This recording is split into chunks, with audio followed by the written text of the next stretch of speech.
Throughout the years, Isagi has fought a ton of seemingly invincible opponents, as people like Baru Shuei, Nagi Seishiro, and Itoshi Rin are top-tier threats. Let's start with the most recent addition to the very exclusive club of the absolute strongest with the yellow egoist we all know and love, Bachira Meguru. Bachira is an extremely powerful striker, especially after Master Striker Lavinho convinced him that he should evolve the monster he tried to suppress for a while in Chapter 160 after Bachira told him that he could bring it up again so that he could evolve that monster to the next level, as he didn't think he would be able to get close to Rin and Isagi if he were to keep relying on him. This would bring him closer to the top, as it's the thing that guides him to his originality, which is how his new dribbling style called Ginga X Monster was born. His center of gravity became more stable than before, and he's moving the ball around with his foot glued to the ball. Every time he touched the ball, it did very little to his actual center of gravity, as his upper body didn't move forward, but his feet aren't letting go of the ball, which made his next movement extremely difficult to predict. Even though he seems to have infinite options, he's not moving forward at all. The way he dashes past opponents has also improved, and the way he traps the ball away from opponents. His touches have become sharper, as well as he easily bursts past kunigami with his double gear double touch. Not to mention that his passes and shots have become flashier too. At the 19th spot, we have the fallen hero, Kunigami Rensuke. It's no secret to anyone that he has become exceptionally stronger after he came back from the wild card with that harsh training that Ego Jinpachi put him through. Furthermore, in Chapter 248, Henri confirmed to us that the function of his heart and lungs, muscle mass, and overall fitness are slowly but surely reaching Noah's numbers, as he was designed to raise the level of the rest of the unpolished gems in his quest to create the world's best player. This level of strength was already clearly visible when they were doing the first training within Bastard Munchin, which included the straight dash, the climbing dash, the ladder sprint, the step jumps, and the ball dribble and shoot. And out of everyone from both Bluelock and Bastard Munchin themselves, excluding Noah, he was in a staggering third place in the ranking. At the 18th spot, we have the speedster Chigiri Hyoma. When he came into the Bluelock facility, he was scared to tear up his right leg,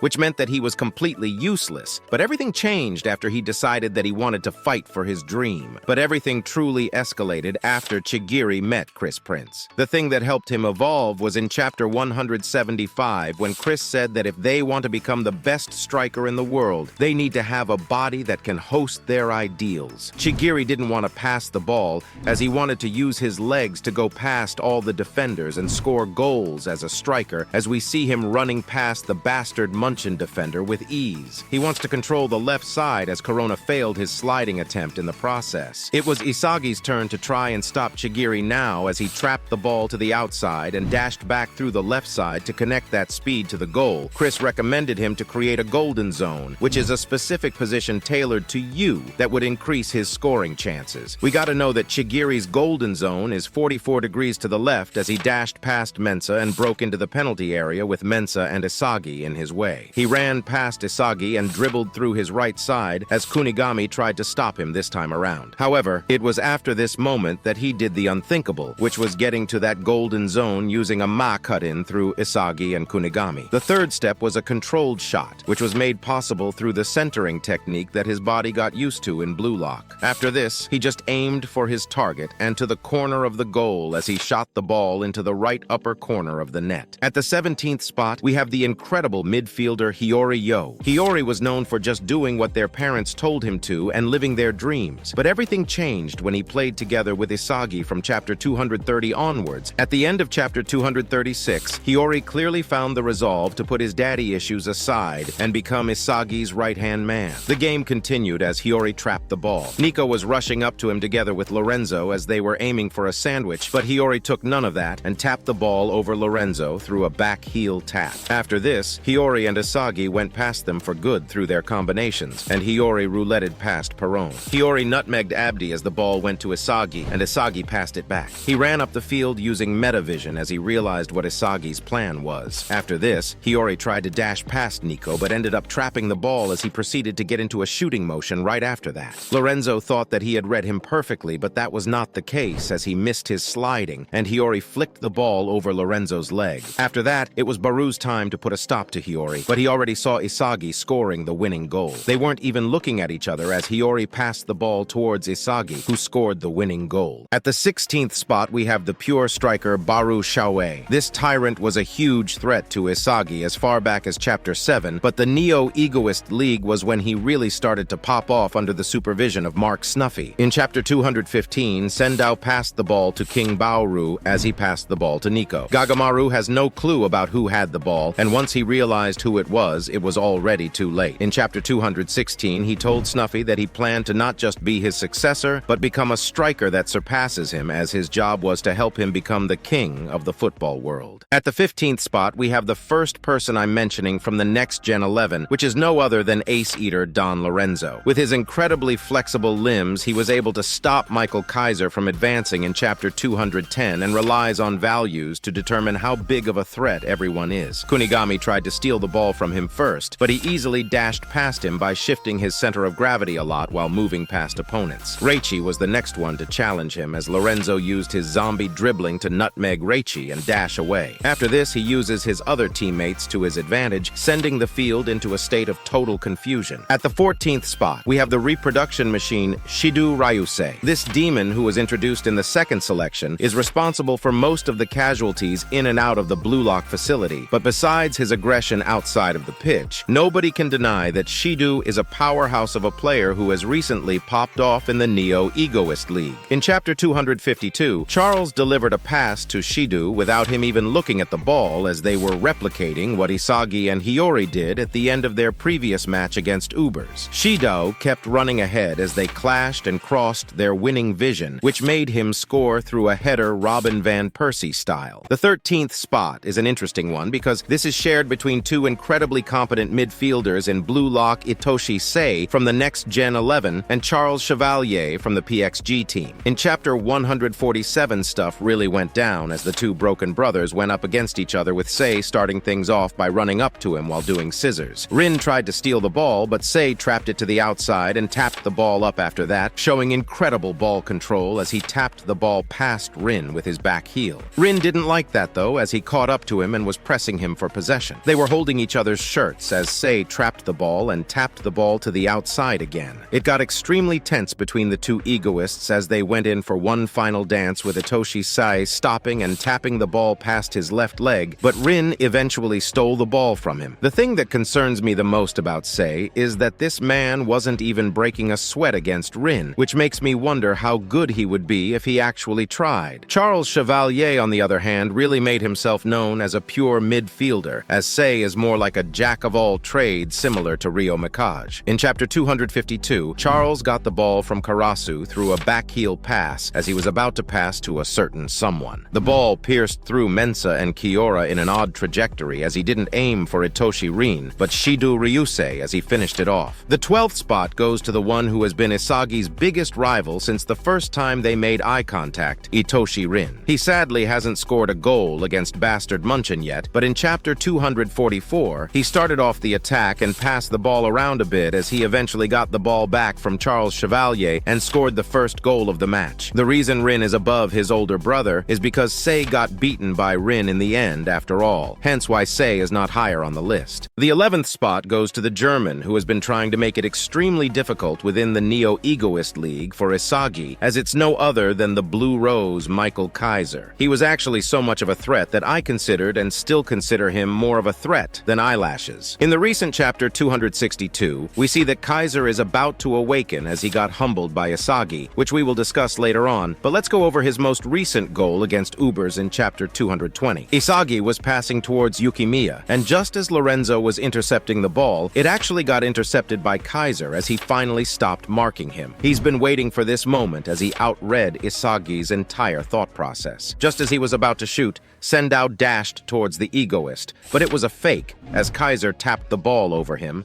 which resulted in him missing the sliding. Aiku was trying to block off Kaiser's shooting angle now, as he suddenly used Ryu to have balance while jumping in the air. This is the birth to one of the greatest goals in Blue Lock, as Kaiser impacted the ball through Aiku's legs into the net. And now we finally get to the top 10, which are all incredible game-changing strikers, with the 10th position going to the adaptability demon Isagiyoichi. It makes perfect sense why this man is above Rin and Kaiser for the time being, as he completely humbled both both of them in chapter 257 when Hiyori passed the ball to him in between 3 of the PXG players. Isagi sidestepped and went diagonal as he bursted past 2 of the PXG players, making his way to the goal. Shido tried to deny him this time, but while they were so distracted with Isagi, it was Kunigami who delivered the final pass through a header that went through 2 of the PXG players. Isagi broke through, which meant that all that's left is the goal. But of course, it's not going to be as easy as an hungry Rin ran behind him, eager to steal the ball.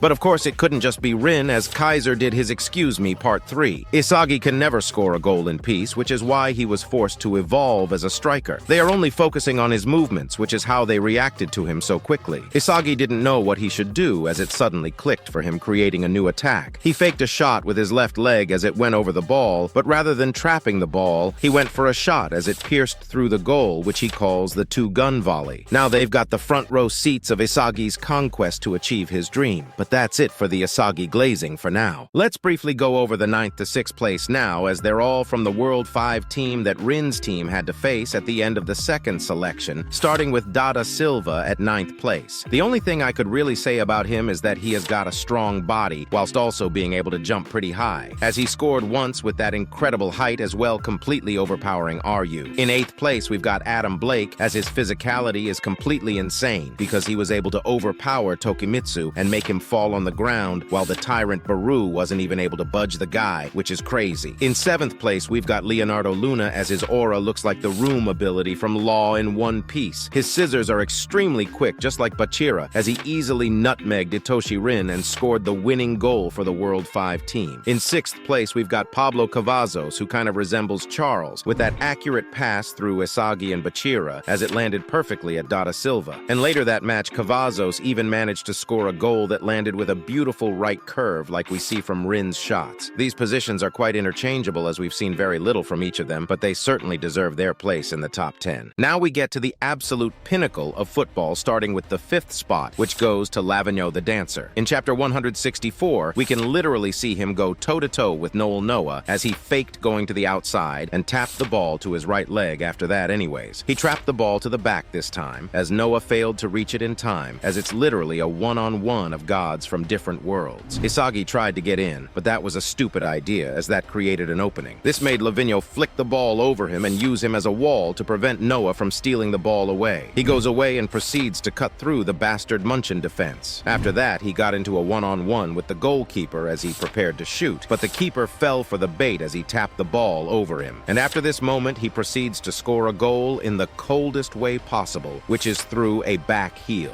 In the 4th position, we've got Chris Prince, the perfect hero. In chapter 193, he got into a one-on-one against Kaiser as he started teasing him. Kaiser nutmegged Prince, but he caught up to him with the combination of his speed, physique, and explosiveness. We've finally arrived at the top 3, with the 3rd spot going to Loki the God Sprinter. We haven't seen him in action in the Neo Egoist League just yet, but we did see him in action at the end of the 2nd selection as he humbled everyone with his speed. His explosive takeoff is like an upgraded Zantetsu as he bursted past Isagi and cut through Tokimitsu and Ryu as well. Rin managed to read Loki's intentions and catch up, but he was just too quick as he bursted past Rin and scored the first goal for the World 5 team. I assume you guys know who the top 2 are, but in 2nd place, we've got none other than Mark Snuffy. In chapter 222, Nico passed the ball to Snuffy as we see that he possesses meta vision. Noah bursted towards Snuffy now as he was convinced that he could trap him together with Isagi, but Snuffy tapped the ball up and passed it to Lorenzo. What makes Snuffy so deadly is the fact that Snuffy incorporated the principles of Jujutsu and fused them with football. And thanks to that, his already world-class hold-up plays and ball retention skills became even more refined, not to mention his passing and scoring abilities. Noah literally confessed that he's stronger than Snuffy from a striker's perspective, but from an all-round perspective, he can't help but to glaze Snuffy as he is the more versatile and flexible footballer. And now we actually are at the pinnacle of football, as he's the man to beat, the France striker Noel Noah. In chapter 165, we saw him cook as he started to accelerate and show his off-the-ball movements at high speeds past 2 of the FC Barca players. Ness took note of that as he passed the ball to him. Noah trapped the ball while using the Barca player for balance and dashed past him in the blink of an eye. He passed the ball to Kaiser and got the ball back from him, as well as he got very close to the 16-meter box. Lavigno was trying to deny him from scoring though, but he missed his sliding and Noah jumped over him. After this, it seemed like he was was prepared to shoot, but it was another fake as he actually brought the ball closer to him, making Livigno's henchmen miss their slidings as well. After this, Noah tapped the ball up as Livigno tried to press on him and used his body to fling himself in the air, which created the perfect shot opportunity for him. He rammed the ball towards the net as he displayed his God-given disposition called ambidexterity, ramming the ball perfectly into the left upper corner, which made the score even. If you liked this video, consider subscribing to the channel. Watch this video next where I talk about the reason Ego Jinpachi chose Isagi to be the honored one all along.